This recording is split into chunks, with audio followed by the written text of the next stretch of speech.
Assalamualaikum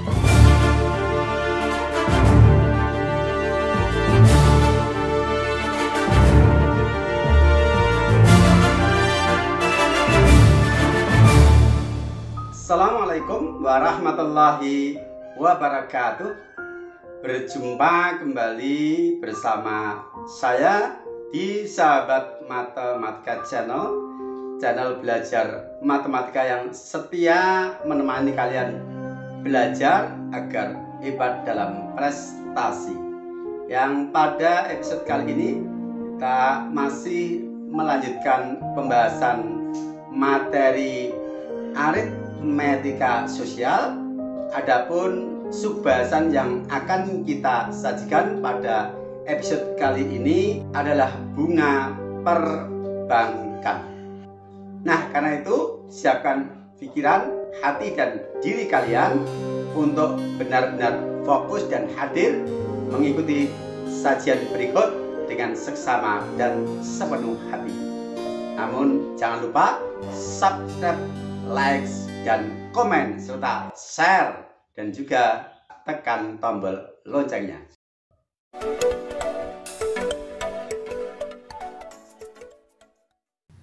Bismillahirrahmanirrahim. Melanjutkan pembahasan materi aritmetika sosial matematika SMP kelas 7 semester genap. D. Subbahasan bunga perbankan. Jika kita menyimpan uang di bank setelah dalam jangka waktu tertentu, maka uang kita akan bertambah. Yang tambahan itu disebut bunga.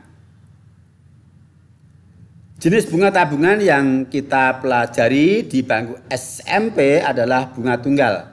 Maksudnya adalah yang mendapat bunga hanya modalnya saja, sedangkan bunganya tidak berbunga lagi. Apabila bunganya turut berbunga lagi, maka disebut bunga majemuk. Dan ini dipelajari di bangku SMA.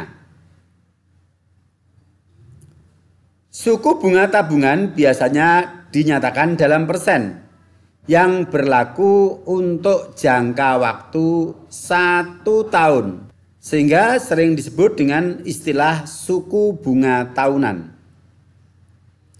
Misal bunga tabungan 8% per tahun, artinya tabungan akan mendapatkan bunga atau tambahan 8% dari modal tabungan setelah disimpan di bank selama 1 tahun atau 12 bulan. Untuk perhitungan bunga dalam jangka waktu tertentu dapat dirumuskan sebagai berikut. B besar sama dengan B kecil per 12 dikali P dikali M. Keterangan, B besar adalah bunga dalam rupiah. B kecil adalah lama tabungan dalam hitungan bulan.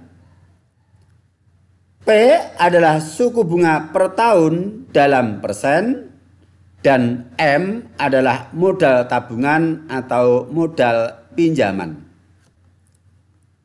B per 12, dari mana per 12 ini? 12 ini adalah dari banyak bulan dalam 1 tahun. Karena suku bunganya adalah suku bunga tahunan atau suku bunga 12 bulanan. Untuk lebih jelasnya, mari kita ikuti pembahasan contoh-contoh soal berikut. Contoh nomor 1. Bu Rizka memiliki uang sebanyak Rp1.400.000 dan ditabung di Bank A dengan suku bunga 11% per tahun. Setelah 3 bulan, uang tersebut seluruhnya diambil untuk memperbaiki rumahnya. Berapa uang yang akan diterima Bu Rizka setelah disimpan di bank selama 3 bulan? Penyelesaian. Suku bunga dalam 1 tahun atau 12 bulan adalah 11% dari modal tabungan.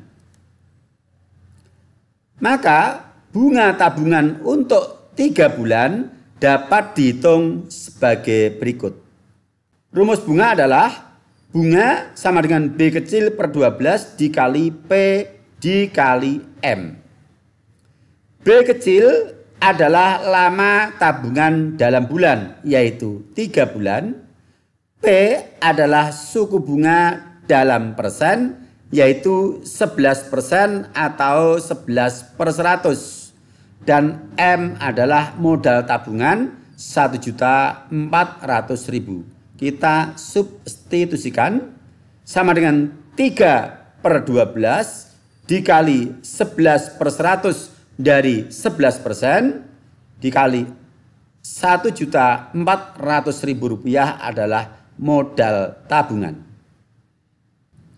Ekuivalen dengan 1/4 dikali 11 dikali 14.000.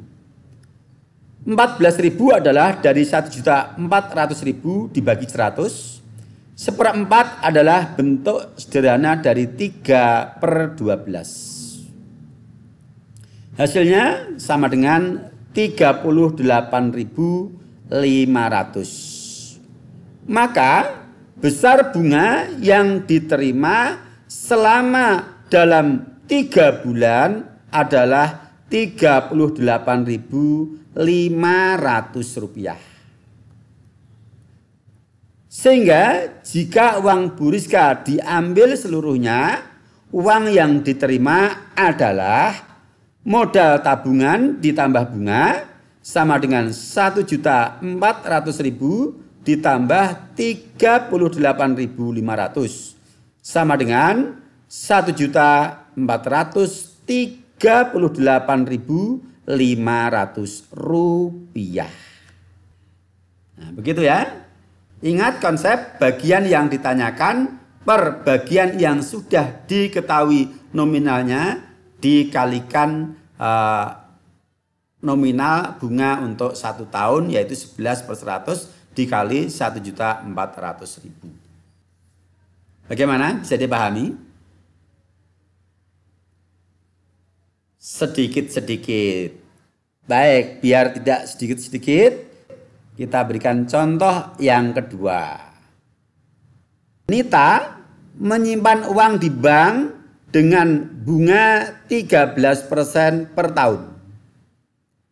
Jika setelah 3 bulan ia menerima bunga sebesar Rp26.000, berapa besar uang simpanan Nita? Penyelesaian. Suku bunga dalam 12 bulan atau 1 tahun telah diketahui 13% dari modal tabungan. Maka bunga tabungan untuk 3 bulan dapat dihitung dengan rumus bunga sama dengan B/12 dikali P dikali M dengan besar nominal bunga dalam rupiah adalah 26.000 sama dengan B/12. B adalah lama tabungan yaitu 3 bulan per 12 adalah lama bulan dalam 1 tahun. Dikali 13/100 dari 13% dikalikan M adalah besar modal tabungan yang akan kita hitung nilai nominalnya.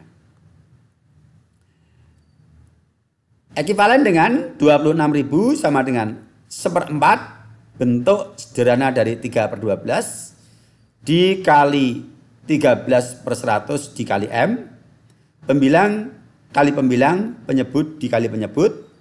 Ekuivalen dengan 26.000 sama dengan 13/400 dikali M. Bentuk persamaan yang memuat pecahan, kita hilangkan bentuk pecahannya dengan cara mengalihkan kedua ruas dengan penyebut pecahan yaitu 400. 26.000 kita kalikan 400. Demikian juga 13/400 kali M juga kita kalikan 400. Ekuivalen dengan 10.400.000 sama dengan 13 dikali M. Sehingga untuk mendapatkan nilai M adalah 10.400.000 dibagi 13 sama dengan 800.000. Jadi besar uang simpanan Nita adalah 800.000 rupiah. Contoh nomor 3. Pak Hasan menabung uang sebesar 12 juta di bank dengan mendapat bunga 9% per tahun. Setelah jangka waktu tertentu, uang Pak Hasan di bank menjadi 13.620.000 rupiah. Lama tabungan Pak Hasan di bank adalah titik. Penyelesaian. Di sini diketahui tabungan akhir dan tabungan awal, maka kita bisa menentukan nilai nominal dari bunga dalam rupiah, yaitu selisih antara tabungan akhir dengan tabungan awal. 13.620.000 dikurangi 12 juta sama dengan 1.620.000. Jadi bunga yang diterima Pak Hasan dalam rupiah adalah 1.620.000 rupiah setelah tabungan itu di bank dalam jangka waktu tertentu.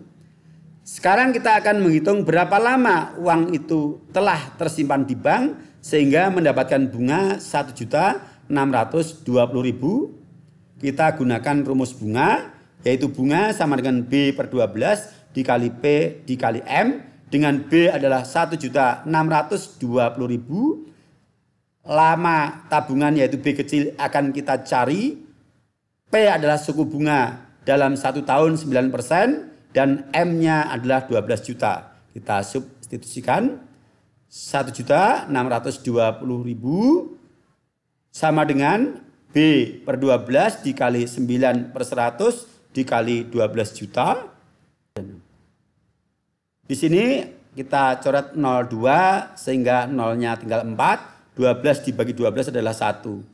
Sehingga kita dapatkan 10.000 ini dari 12 juta dibagi 12 dibagi lagi 100.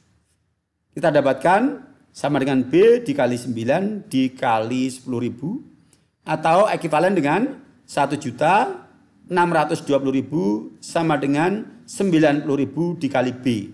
Sehingga kita bisa menentukan nilai B dengan membagi 1.620.000 dengan 90.000. Hasilnya sama dengan 18. Jadi lama tabungan Pak Hasan di bank adalah 18 bulan. Nah, sekali lagi kita tidak perlu membuat rumus yang baru, tetapi kita menggunakan rumus yang sama, hanya saja nilai-nilai yang diketahui yang mana kita substitusikan dan yang belum diketahui kita biarkan, kita dapatkan bentuk persamaan linear satu variabel. Dan masalah penyelesaian persamaan linear satu variabel ini sudah kita pelajari pada semester 1 dan itu menjadi modal kita belajar matematika selanjutnya, termasuk dalam belajar aritmetika sosial. Peran dari persamaan linear satu variabel ini adalah sangat besar. Oke? Bisa dipahami ya? Bagus. Untuk sementara sampai di sini yang bisa kita sajikan pada episode kali ini. Dan silakan kalian bisa masuk di playlist pembahasan soal-soal di channel Sahabat Matematika ini. Di sana sudah kita posting video pembahasan soal-soal aritmetika sosial yang relatif lengkap. Sehingga pengembangan dan variasinya ada di sana. Baik, demikian tadi yang bisa kita sajikan pada episode kali ini. Mudah-mudahan bermanfaat, bisa memberikan pencerahan, dan silakan dikembangkan melalui latihan-latihan soal dari referensi yang lain. Sukses buat kalian, sampai berjumpa. Tetap di channel yang sama, Sahabat Matematika Channel. Assalamualaikum warahmatullahi wabarakatuh.